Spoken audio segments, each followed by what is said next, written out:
All right, Boog Krol, the number one seed for the PBA Indiana Classic Finals. First time in your career being the number one seed. It's got to Yep. be a pretty special feeling, huh? Yeah, pretty special. I've never been in this position.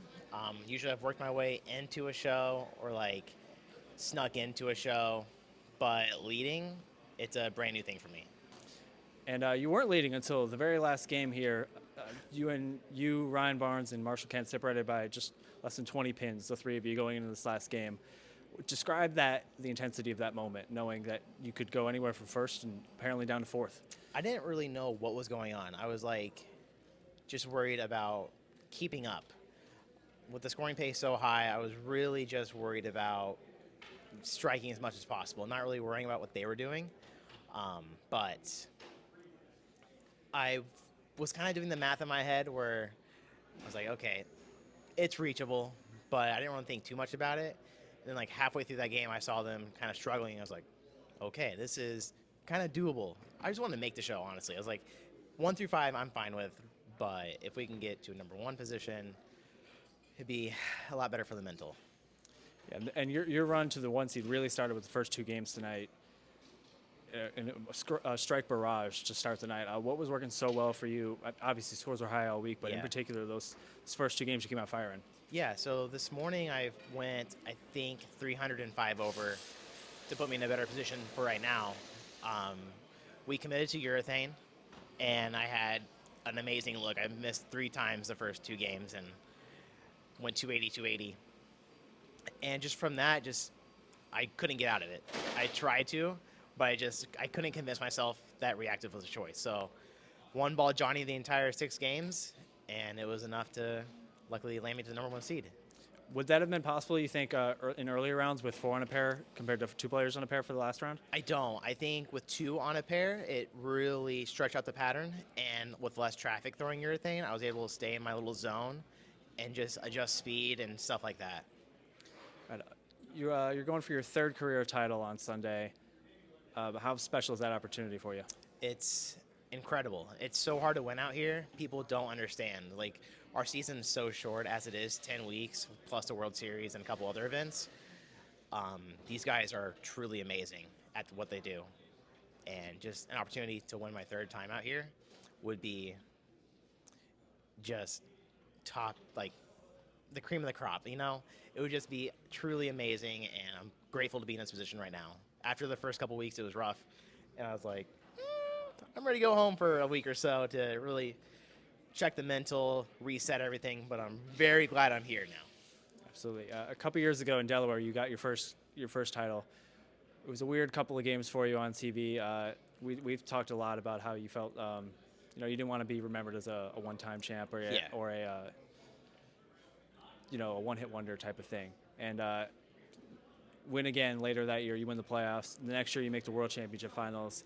Here you are on another finals, going for title number 3. A lot has changed for you in the last 2 years, huh? Yeah, my life has changed. This professional bowling thing is, I think, my life and my career now. Like, I think I can be one of the best, but it's a long road to be one of the best. And it just takes event by event and the learning process out here. It's grueling, it's hard, but I'm very grateful for this decision I made a couple years ago, just full sending it. So What have you learned about yourself in the last 2 years? that I can't give up. As much as like I want to, I physically and mentally cannot give up. Like, I've wanted to give up this year and like take a mental break, but just fought through it and kept learning, kept practicing, and tried to learn the new shapes that I'm seeing right now. And it's grueling, but it's so rewarding at the end of the day. Not very many people get to do this for a career. Mm-hmm. I'm just very grateful that I get to. What makes you say that just not giving up is the biggest thing for you? Is it because you know what you're capable of when you Yeah, don't? I can beat the best in the world. I Mm-hmm. can be out here. I can fight through adversity, and just I think the playoffs run really showed me that and just propelled me into this career. And I'm very, very pleased with my decision, and it's just unthinkable. I didn't think about this growing up as a kid. Like, I always thought about, like, I want to be a professional bowler. I didn't really know what it took, but I love this game Like, I've had more enjoyment this year learning bowling, just the whole process, than anything else. I would think I was pressing my shots too much at the beginning of the year, as like, okay, you won in 2024, you had a very good showing in 2025, just come out swinging for 2026. I think I was pressuring myself too much, and the last couple of weeks, I've just really enjoyed bowling, learning the game, and just being out here. It's very rewarding to be out here. Very lucky. I don't have a 9 to 5. Every day is spring break right now. So it's just one word, amazing. All right, Boog, we will see you on Sunday bowling for a title. See you on the CW. All right, Marshall Kent, the number 2 seed for the PBA Indiana Classic Finals. Breakthrough I'm sure you've been waiting for weeks, if not months at this point. How satisfying is it to be bowling for a title on Sunday? Actually, it's been about a year, to be honest, but it feels great. We did some work this weekend to finally get things to click. Physically, this year so far, I've felt pretty good, but I knew I was about a shot or two off a game. And, I mentioned in a couple of interviews earlier that Ron Hicklin was nice enough to open up his house to us and to let us train at the EC and just put some reps in that I needed to do for a while. Just get on a lane, just shot after shot after shot after shot, and just bowl and feel it out until it clicks. And it was really close when it left. And then, funny enough, the release portion of it actually clicked during the Pro-Am. So, it's kind of odd that I would get an extra practice session during the Pro-Am, but that's actually where everything kind of clicked. And then just going into this week mentally, too, I had a different mindset that I had in the past few weeks and try to focus more on the good breaks than the bad and just try to reset from bad results quicker. And here we are. Yeah, it's been a bumpy couple years for you. Obviously, 2024 was career year for you. Last season did not go probably how any part of you envisioned. And then this year there's been flashes. I saw some flashes last week of 2024 Marshall Kent. You put it together this week, and you mentioned just you and Elaine was a lot of the key. How important is it to you? I've talked to you a few times throughout your career that's your happy place. It's just you and one on a bowling lane somewhere, just putting your head down and going to work. Yeah. How long has that been a part of your career? Oh, it's been forever. When you go practice with other people, you're kind of not really zoned into what you're trying to accomplish and putting as many reps in as you can. So when you get the chance to kind of just zone out and just bowl shot after shot after shot and just focus on what you need to feel out, it's a whole different practice session. It's much more efficient, and that's exactly what I needed to do. Because even last week, I wasn't physically bowling bad. I made the weight change to 16 pounds because it felt great the last day of the U.S. Open. So I tried to commit to it, and I figured out real quick why I switched back to 15 in the first place. So day 2 qualifying last week, I buried myself in a hole, and it's like, all right, just throw some shots and try to get it figured out. And I was close. I knew I was really close, but then I actually got the chance to go on a lane and just put the shots in that I needed to do, and everything just clicked. And then all of a sudden, mentally, that flipped a switch for me as well, because now I'm confident enough knowing that if I do make an errant shot, I can recover real quickly the next shot versus not being 100% sure what the next shot's going to do. So that was huge for me this week mentally as well. So you're back down to 15, if I understand the timeline here. Oh, yeah. Yep. Oh, yeah. Back down to 15 pounds. All right.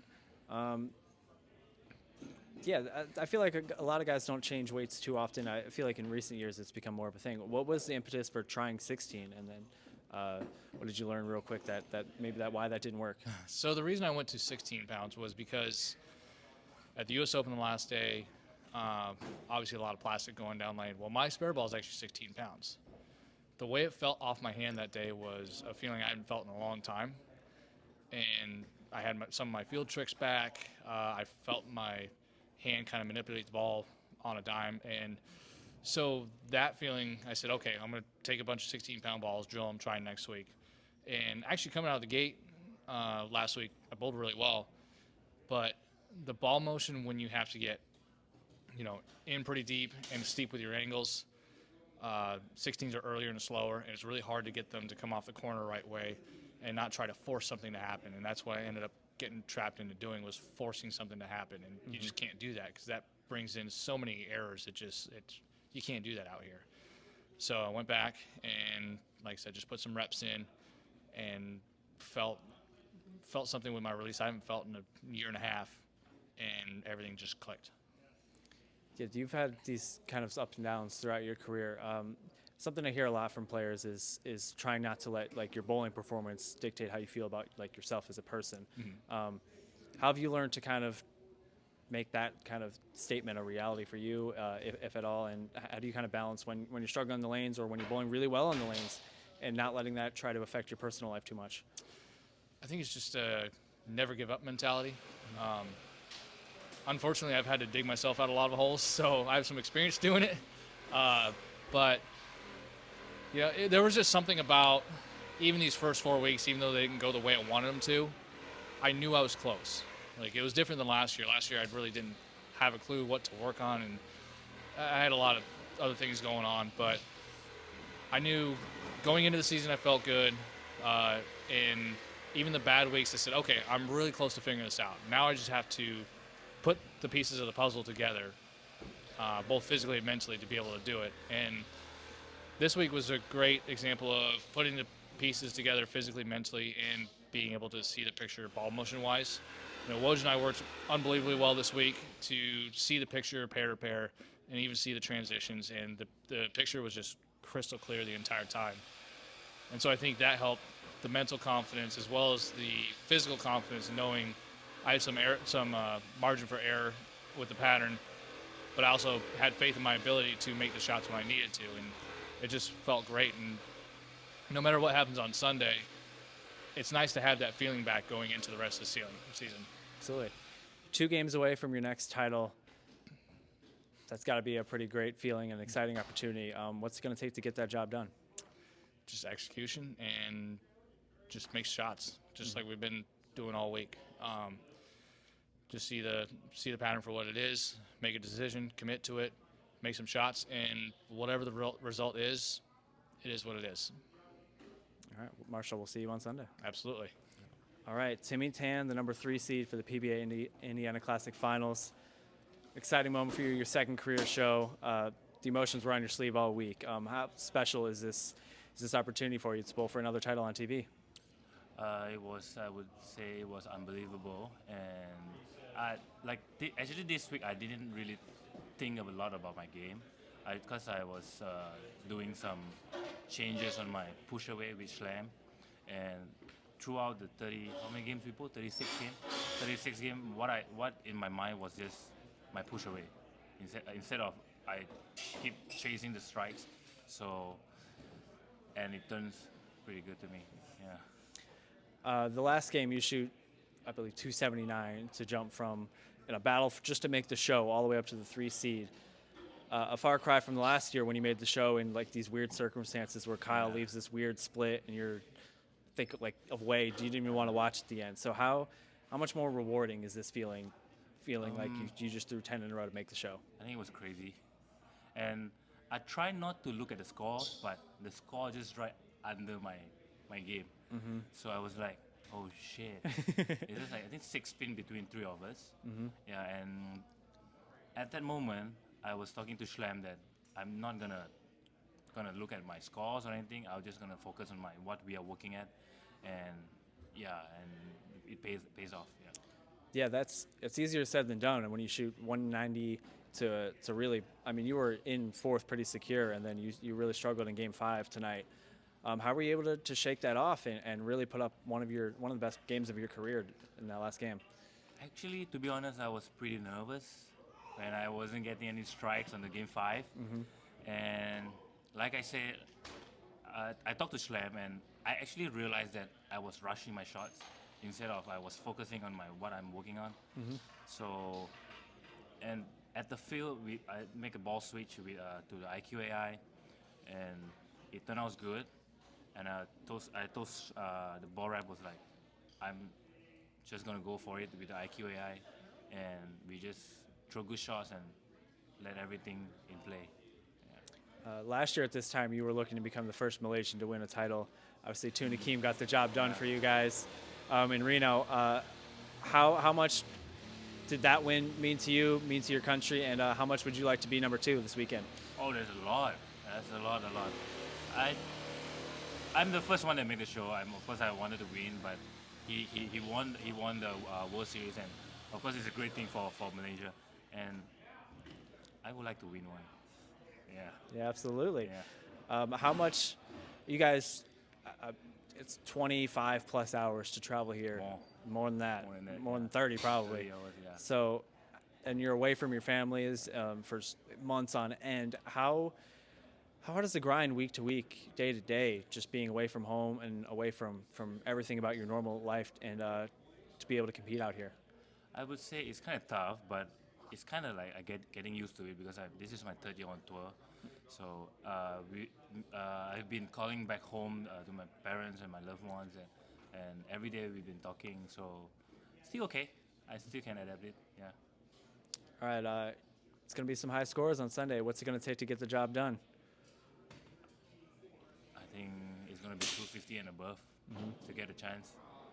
So I'm not gonna, like I said, I'm not gonna think about the scores. I'm just gonna work on my own game and let everything to be in line, and hopefully the scores will come. All right, Timmy Tan, we'll see you in the PBA Indiana Classic Finals on Sunday. Thank you so much. All right, Ryan Barnes, the number 4 seed for the PBA Indiana Classic Finals. The smile on your face says it all. The number 4 seed is probably not where you thought you would be an hour ago. How are you feeling in this moment? Obviously, the Game 6 didn't go the way you would have planned. Yeah, obviously I want that last game back, but it was still good bowling for the other 35 games this week. Glad to be on the show. We'll see what happens on Sunday. What was working so well for you throughout the week? Obviously, 4th may not be the finish you wanted, but you were, like you said, for 35 games, you were first, second, or third. What was working so well for you really all week and able to prevent the tough games from happening? Yeah, when they're this high scoring and this easy, rev rate tends to come towards the top, and I had quite a bit of miss room, and my pocket's bigger than most people, so it helps that I can strike more. It's going to have to climb the ladder on Sunday. Your first match against EJ. It's not going to be an easy task, but you've proven, especially in Wichita a couple years ago, that you're up for the challenge. What's it going to take to get this done on Sunday? We're just going to have to stick to our process. I know it's as dumb as cliche as it gets, but we'll go to our game plan and see what happens. Yeah, I think you got a roommate out here who might know a thing or two about climbing a ladder and beating EJ. Yeah, he got lucky, though. We'll see. He'll be bar upping on Sunday, I'm sure. So, yeah. What lessons have you learned? This is year, I call it 2.5 because you bowled a few times that last year in 24.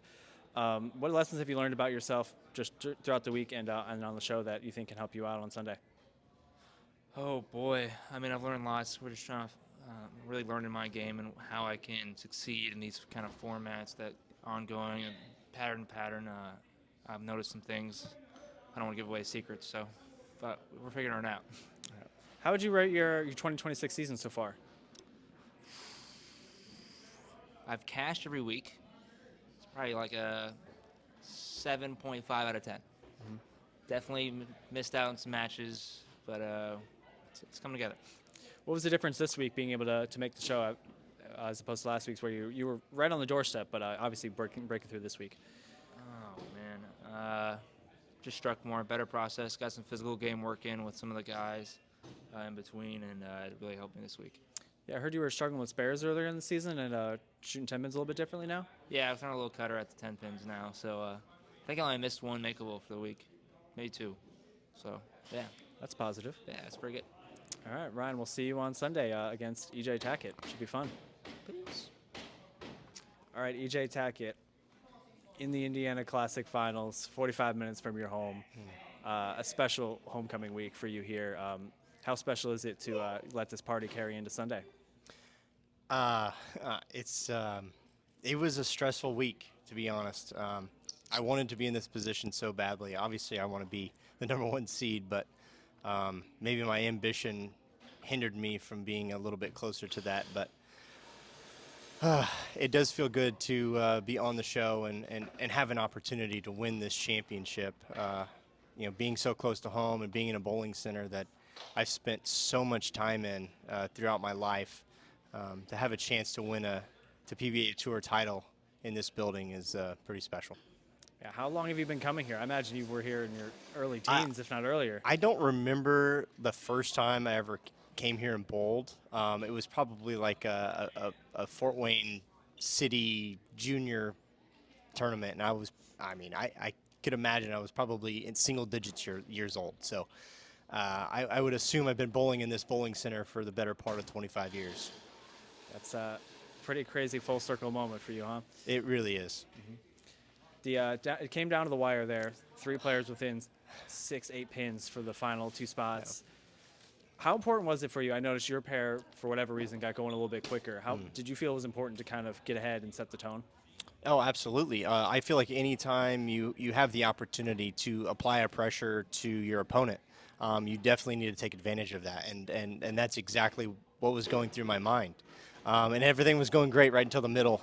Threw a bad shot there in the middle, but threw a bunch of good shots after that. And I got fortunate that Bill made a couple mistakes that we don't ever anticipate Bill making because he's such a great player. But I was able to capitalize on the mistakes that he made. 2 things I want to ask you about the last game. We'll start with the 5-1, I believe, in the 7th frame. In a week where 9 spare feels like a bad frame, 5-1 in that situation has to feel just horrendous. How were you able to recover and throw the next 4 strikes after that? Yeah, the 5-1 kind of felt like a 0-0. I was mad at myself for not throwing a good shot, and then I was double mad at myself for not trying to get count. I should have taken another second and really thought about what I was doing and tried to get 3 or 4 pins there instead of trying to make it. Luckily, after that, Bill missed again, so I knew that all I had to do was get to that second shot in the 10th and get good count to get on this show. So, I knew I had an opportunity. The ball was in my hand, and I had the opportunity to take home that 5th place position on the show, and that kind of was like, okay, we got to forget everything that happened because the ball's in your court right now. So, luckily, I was able to throw some good shots and get it done. I noticed throughout the week you were growing very frustrated with not being able to double in the 10th as often as you wanted to. Obviously, you've mentioned you knew the math. You only needed 9 on that second shot, but you did not throw it, I think, how you wanted to on the 11th shot there, and they all 10 fell. It's kind of funny how things kind of come around when you need it. Yeah, I think I had 7 consecutive games where I didn't double in the 10th frame, and that was from last night into this morning. And last night I finished, I bowled 1080 the last 4 with no doubles in the 10th frame. And then the first 3 games this morning, I didn't double in the 10th frame, and I think my worst game was like 217. So it was really frustrating. This morning block was super, super frustrating. I didn't bowl more than like 246. And felt like I threw it way better than that. Tonight was a little bit better, but not really because I stoned 9 in the 10th 2 games in a row early on, and it was a grind. The last 3 games I was actually able to fill in the 10th frames, luckily, and finally being able to get those is what helped me get to this position. But it was super frustrating to get to this point. With this format, 36 games straight through, no match play, no bonus pins. They always say the cream rises to the top in these types of formats. I feel like you were evidence of that this week. Not really in the top 5 too often this week until it mattered right at the end. What does that say about your just resilience and patience to get it done in such a long format, 36 games in 3 days? Yeah, I mean it's my favorite type of format. There's no bonus pins. There's no. I think it eliminates some of the luck that can happen. You're in control of your own destiny, and not catching someone on a bad pair, and and them getting 30 bonus pins and you not at the wrong time, or you're in 100% control of your destiny, and it's the formats that I do really like, and I do agree that the cream does rise to the top. I was able to get to 5th. I think the highest I ever got the whole week was about 3rd. These boys struck a lot this week, and and my ball just didn't strike as much as theirs. I felt like I threw it pretty good, but just couldn't get those corners out. And they were very pesky this week. But like I said, I'm on the show, and that's all I can ask for is a chip in a chair, and I have an opportunity to win a championship. You predicted last week's finals we're going to have some high scores. Feels like we could be in store for another high-scoring barrage on Sunday. Yeah, 100%. Obviously, with the averages this week, everybody on the show averaged over 240. So, again, I don't anticipate anything less than that winning any matches. You're going to have to bowl more than likely 250 or better to put yourself in position. And there's a good chance that 250 won't be good enough as well. That was also the case last week. As we joked at one point, everyone bowled big scores except for you in the one game last week. Obviously, you've bowled on TV dozens and dozens of times in your career. What lessons can you take away from last week, if any, from last week? Last week was just a poor decision. That's all it was. My execution wasn't that bad. It was just a bad ball choice and a bad part of the lane to play in that I thought I could scam through one game, and I was 100% wrong in that decision. And I think you probably heard me mention it there at the end of the show. There was just poor decision making, and that's what cost me a chance to compete with Santu that game. Not saying I would have won, but I definitely think I could have made it a lot closer game than it was. And even if I got through that game, I don't know if I had 290. But it's just you put it behind you. You do this long enough, bad decisions happen, and that was one of them. So just got to move on from it, and hopefully this week on the show I can make better decisions and go out and make really good shots and put myself in a position to win matches. All right, the Hoosier Daddy. We'll see you on Sunday. Yes, sir.